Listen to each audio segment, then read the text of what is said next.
জয় শ্রীকৃষ্ণ, রাধে রাধে। আমি অনুরাধা শাস্ত্রী। আপনাদের সকলকে আমার এই চ্যানেলে স্বাগত। আমি এই চ্যানেলে রাশিফল, জ্যোতিষশাস্ত্রের সম্বন্ধিত ভিডিও আপলোড করে থাকি এবং আপনি লাইক, শেয়ার ও সাবস্ক্রাইব করবেন যাতে আপনার কাছে পরবর্তী ভিডিওগুলো পৌঁছে যেতে পারে। চলুন শুরু করা যাক তবে আজকের রাশিচক্রের ফলাফল। সিংহ রাশির মে 2025 কেমন যেতে চলেছে এবং তারা কি কি বিষয়ে সাবধানতা বজায় রাখবে। শুরুতেই বলবো, সিংহ রাশির জাতক জাতিকাদের শনির ধাইয়া চলছে। তাতে ভয় পাওয়ার কোনো কারণ নেই, কারণ এই রাশির জাতক জাতিকাদের শরীর স্বাস্থ্য ভালো থাকবে, তবে সামান্য ব্রণ, ফোড়া অথবা অ্যালার্জি এবং স্কিন প্রবলেম হতে পারে। দাম্পত্য জীবনের কথা বললে, এই মাসে এই সিংহ রাশির জাতক জাতিকাদের দাম্পত্য জীবন খুব একটা ভালো যাবে না। কলহ, ঝামেলা, হঠাৎ করে রেগে যাওয়া, অবিশ্বাস একে অপরের প্রতি, এইগুলো লেগেই থাকবে। স্বামী এবং স্ত্রীর মধ্যে তৃতীয় কোনো ব্যক্তির আগমন হতে পারে, যার জন্য অকারণে দ্বন্দ্ব, স্বাস্থ্যহানি এবং বিভিন্ন ঝামেলার সৃষ্টি হতে পারে। কর্মক্ষেত্রের কথা বলা গেলে, সিংহ রাশির জাতক জাতিকাদের প্রথম দিকে কর্মক্ষেত্র খুব ভালো থাকবে। কর্মক্ষেত্রে সফলতা ও সুনাম অর্জনও হবে। বস এবং নিজের HR ডিপার্টমেন্টের সাথে খুব ভালো একটি সম্বন্ধ তৈরি হবে, যাতে কাজের দিক থেকেও ভবিষ্যতে অনেক সফলতা পেতে পারেন। আপনার কর্মক্ষেত্রে প্রচুর সুনামও বৃদ্ধি পাবে।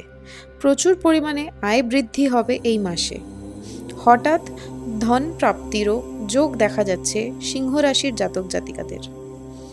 বলাই চলে যে সিংহ রাশির জাতক জাতিকাদের এই মাসে কোনো রকম অর্থের অভাব হবে না। সব দিক থেকেই সিংহ রাশির জাতক জাতিকাদের ভালো এই মাসে লক্ষ্য করা যাচ্ছে।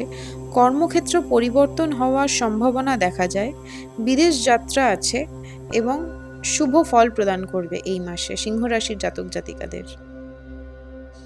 শিক্ষাক্ষেত্রে দেখা যেতে পারে সিংহ রাশির জাতক জাতিকাদের এতদিন ধরে যে সমস্যা ছিল, পড়াশোনায় মনোযোগ বসছিল না, এইবারে সবকিছুই পরিবর্তন হতে চলেছে।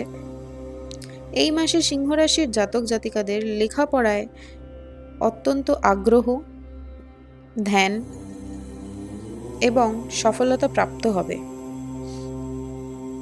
সিংহ রাশির জাতক জাতিকাদের উচ্চশিক্ষা এবং প্রাথমিক শিক্ষায় যারা যুক্ত রয়েছেন, তাদের প্রচুরভাবে উন্নতি এই মে মাসে দেখা যায়। সিংহ রাশির জাতক জাতিকাদের যারা প্রণয়ের বিষয়ে জড়িত, যে কোনো সম্পর্কে জড়িত রয়েছেন এবং বিয়ে করার জন্য চিন্তাভাবনা করছেন, তাদের ক্ষেত্রে বলবো এই মাসটি বিভিন্ন রকমের বাধা বিঘ্নতা, প্রেমের দিক থেকে মনে কষ্ট, বিষণ্ণতা এবং বাধাবিঘ্ন অনেক রকমভাবে দেখা দিতে পারে। যেসব জাতক জাতিকারা বিয়ের জন্য অগ্রসর হতে চান, তাদেরকে বলবো যে এই মাসটি তারা কোনো রকম কথাবার্তা এগোনো বা পরিবারের সাথে একে অপরের দেখা করানো নাই ভালো হবে। অতএব বিয়ের দিক থেকে এবং প্রেমের দিক থেকে যেসব সিংহ রাশির জাতক জাতিকারা ভবিষ্যৎ ভাবছেন, তারা এই মাসের জন্য অপেক্ষা করে যান। এবং এটাও বলবো, যেহেতু এটি একটি জেনারেল স্টাডি, রাশিচক্রের ফলাফল, সেহেতু আংশিক কিছু জিনিস আপনার সাথে অমিল হলেও হতে পারে। সম্পূর্ণরূপে কুষ্টি বিচার, ভবিষ্যৎ গণনা এবং জোটক বিচারের